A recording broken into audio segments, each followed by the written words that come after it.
ಅಲರ್ಜಿಗೆ ಸಂಬಂಧಿಸಿದ ಅನಾಫಿಲಾಕ್ಸಿಸ್ ರಿಯಾಕ್ಷನ್ನಿಂದ ಚಿಕಿತ್ಸೆ ಫಲಕಾರಿಯಾಗದೆ ನಿಧನರಾದ ಸೈಂಟ್ ಅಲೋಷಿಯಸ್ ಕಾಲೇಜಿನ ಉಪನ್ಯಾಸಕಿ ಗ್ಲೋರಿಯಾ ರೋಡ್ರಿಗಸ್ ಅವರು ಅಂಗಾಂಗಗಳನ್ನು ದಾನ ಮಾಡಲಾಗಿದೆ.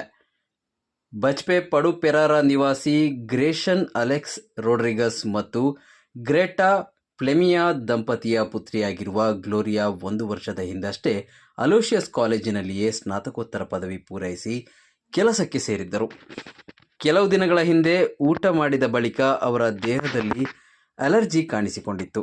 ಬಳಿಕ ಇದು ಉಲ್ಬಣಗೊಂಡ ಪರಿಣಾಮ ಮೆದುಳಿಗೆ ಹಾನಿಯಾಗಿದ್ದು, ಕೂಡಲೇ ಅವರನ್ನು ಖಾಸಗಿ ಆಸ್ಪತ್ರೆಗೆ ದಾಖಲಿಸಲಾಗಿತ್ತು. ವೈದ್ಯರು ಯುವತಿಯ ರಕ್ಷಣೆಗೆ ಶಸ್ತ್ರಚಿಕಿತ್ಸೆಗಳನ್ನು ಮಾಡಿದರೂ ಫಲಕಾರಿಯಾಗದೆ ಅವರು ಇಂದು ನಿಧನರಾಗಿದ್ದಾರೆ. ಗ್ಲೋರಿಯಾ ಅವರ ಮೆದುಳು ನಿಷ್ಕ್ರಿಯಗೊಂಡ ಕಾರಣ ಅವರ ಮನೆಯವರು ಅಂಗಾಂಗ ದಾನಕ್ಕೆ ಒಪ್ಪಿಗೆ ಸೂಚಿಸಿದ್ದರು.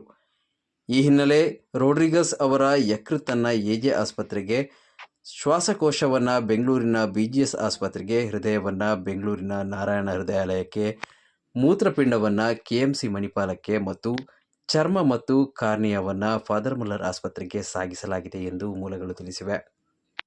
ಬುಧವಾರ ಅಂಗಾಂಗ ಕಸಿ ಶಸ್ತ್ರಚಿಕಿತ್ಸೆ ವೇಳೆ ಫಾದರ್ ಮುಲ್ಲರ್ ಆಸ್ಪತ್ರೆಯಲ್ಲಿ ಆಕೆಯ ಕುಟುಂಬ ಮತ್ತು ಸ್ನೇಹಿತರು ಹಾಜರಿದ್ದರು. ಆಕೆಯ ಅಕಾಲಿಕ ನಿಧನಕ್ಕೆ ಕಾಲೇಜು ಆಡಳಿತ ಮಂಡಳಿ, ಸಹೋದ್ಯೋಗಿಗಳು ಮತ್ತು ವಿದ್ಯಾರ್ಥಿಗಳು ತೀವ್ರ ಸಂತಾಪ ಸೂಚಿಸಿದ್ದಾರೆ. ಉಪನ್ಯಾಸಕಿ ಗ್ಲೋರಿಯಾ ರೋಡ್ರಿಗಸ್ ಅವರು ಅಂಗಾಂಗ ದಾನದ ಮೂಲಕ ಸಾವಿನಲ್ಲೂ ಸಾರ್ಥಕತೆ ಮೆರೆದಿದ್ದಾರೆ.